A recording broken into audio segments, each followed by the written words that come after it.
Llévame a donde vas.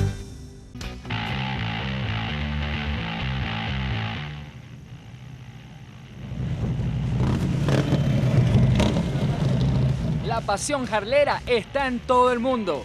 Paraguay no es la excepción.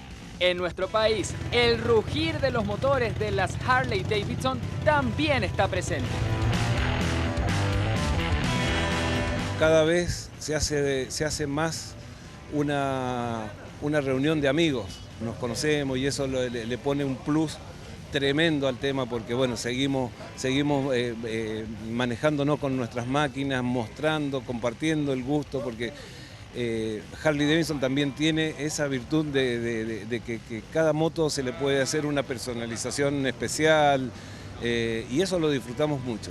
Y es increíble cómo el esfuerzo que tú haces para hacer una ruta importante como de 2.000 kilómetros, 3.000 kilómetros, como en el caso de Chile, Perú, Bolivia, y algunos pasos, porque sabes que ya no es solamente el encuentro de motos Harley, sino que el encuentro de las motos Harley, todo este circo mundial.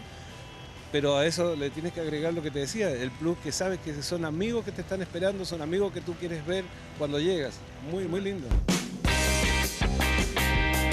Y sí, la verdad una pasión, algo hermoso, maravilloso.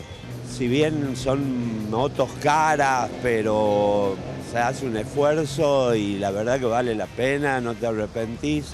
Y después los viajes, los encuentros, no te importa lo que salen. Esta es una Harley Softail, modelo 2010, el modelo Rocker se llama,